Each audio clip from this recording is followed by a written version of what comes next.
Hello viewers, welcome to my channel. ఈ వీడియోలో ఈజీగా, టేస్టీగా, పర్ఫెక్ట్గా ఫస్ట్ టైం వంట చేసే వాళ్ళు కూడా చాలా ఈజీగా చేసుకునేలాగా బ్యాచిలర్ స్టైల్ పొటాటో కర్రీని ఎలా తయారు చేసుకోవాలో చూద్దాం. ఈ కర్రీ రైస్లోకైనా చపాతీలోకైనా చాలా బాగుంటుందండి. ఒక్కసారి ట్రై చేయండి, మళ్ళీ తినాలనిపిస్తుంది. ఇక లేట్ చేయకుండా ప్రాసెస్లోకి వెళ్ళిపోదాం. స్టవ్ పైన ఒక కడాయి పెట్టుకొని కర్రీకి సరిపడా ఆయిల్ వేసుకోండి. ఆ ఆయిల్ కాస్త వేడెక్కిన తర్వాత పోపు దినుసులు వేసుకోండి. జీలకర్ర చిటపటలాడుతూ పోపు బాగా ఎర్రగా వేగిన తర్వాత 3 ఎండుమిర్చి వేసి కలుపుకోండి. ఎండుమిర్చి బాగా వేగిన తర్వాత పచ్చిమిర్చి చీలికలు వేసుకోండి. ఆ తర్వాత మీడియం సైజ్ అయితే 1, చిన్నవైతే 2 ఆనియన్ ముక్కల్ని వేసుకొని బాగా కలుపుకోండి. ఒక రెమ్మ కరివేపాకు వేసుకోండి.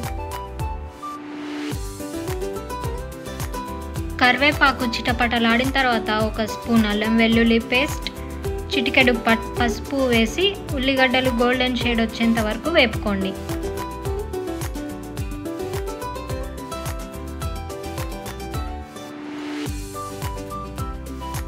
ఉల్లిగడ్డ ముక్కలు బాగా వేగి ఆయిల్ పైకి తేలుతున్నప్పుడు ఆలుగడ్డ ముక్కలు వేసుకొని మొత్తం కలిసేలాగా కలుపుకుందాం.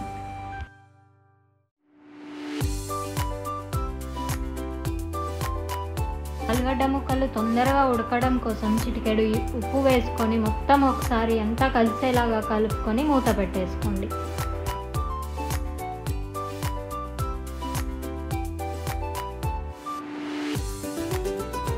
మాడకుండా మధ్యలో కలుపుకుంటూ ముక్క ఒక 90% కుక్ అయిన తర్వాత తగినంత ఉప్పు, కారం వేసుకొని కలుపుకోండి.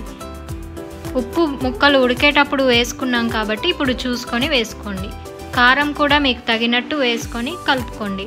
ఇలా కలుపుకున్న తర్వాత మూత పెట్టి ఒక 5 minutes లో ఫ్లేమ్లో ఉడికించుకోండి.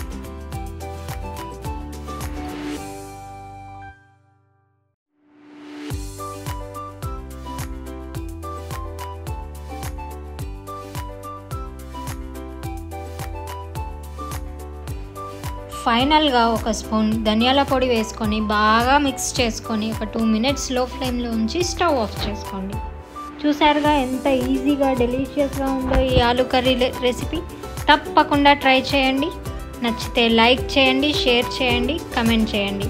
మీరు ట్రై చేసి ఎలా వచ్చిందో కమెంట్స్లో చెప్పండి.